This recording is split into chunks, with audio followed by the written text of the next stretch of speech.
This is basically like a review or whatever you want to call it. Just basically letting you people know that a Honda Odyssey, this is actually a 2000 Honda Odyssey. Uh, just so you know that it's really a pain in the ass to do. If any of you guys try to attempt it, I noticed that there's not much on these on the internet, nor is there much on this on the uh, YouTube. So this is what I'm mainly doing the video for, is YouTube, but just to give you guys a heads up on what you got to do. I've been doing this for 12-13 years. Mostly do should I say Civics and Integras and Accords and all them or whatever, but anyways. And as you can see, there's one right there that's actually for sale, and that one's actually mine back there. But anyways, just to show you what you actually have to do a motor swap in this.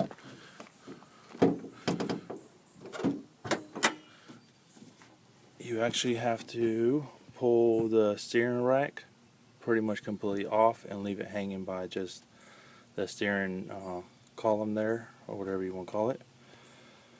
And I don't know why you have to drop that, but you have to in order to get the motor out. The engine bay is so small that you can't pull the engine out of the top. Maybe somebody else can, but I don't think so. So you actually have to pull it out of the bottom. And of course that's the K-frame right there. And basically the way I did it is I just dropped it all together with the case frame. And if you are doing this from the ground, it doesn't work out very easy to drop it like that with a K-frame. Because once you have the cherry picker on the bottom and you drop the K-frame ends up being on top of the cherry picker. Or you drop the K-frame with the engine, should I say, and the K-frame with the engine ends up being on top of the transmission, and it's a pain in the ass. You have to slide out the cherry picker out from the K-frame in order to get it out. Get the cherry picker out, and then in order for you to slide the engine out, which you see I had to jack it way up there just to get it to slide out the bottom. I imagine so if you had a lift it would be a whole lot easier, because then you could drop the engine to the ground and just lift the whole vehicle up. That's probably, so if you don't have a lift, I probably wouldn't even attempt this one. But this is probably the hardest swap I ever done. Like I said, I've been doing it for 12 or 13 years. I hate it, and I would never do another one on these vans, or unless somebody paid me really good for it. But anyways, and here's the engine they're getting ready to put back in, and it's right there. And I'm going to put that in there. I just assembled it with my luck. I don't know if you could tell, but my driveway is kind of in the slant.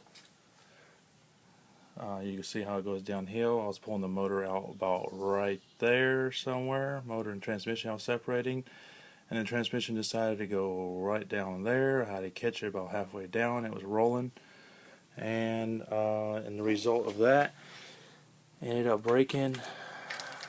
I don't know if you can see it or not. I ended up breaking the sensor there and the sensor there.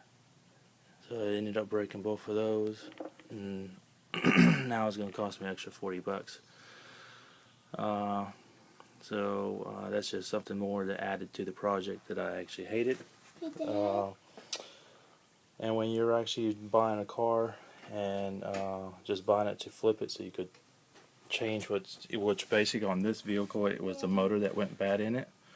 Transmission was good, it was rebuilt, and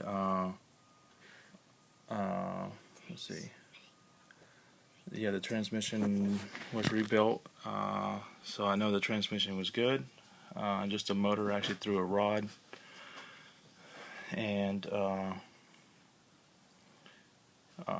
that's the reason why I'm doing this. So basically I'm replacing the engine, so, and then I'm just going to turn around and resell this. So if any of you guys are in the Tennessee area and interested, this will be running probably within, I'd say, a week. I give it, Probably shorter than that, but I just want to give it a week too, because I'm going to clean it up and stuff like that. Anyway, it's very clean on the inside. If you need any more info, let me know. Appreciate it. The selling price is going to be $35. Alright, and that's it. Anyways, I just wanted to give you guys some warning about this Honda Odyssey, because I know there's not much on the internet, or especially YouTube, on this particular vehicle. Alright, later.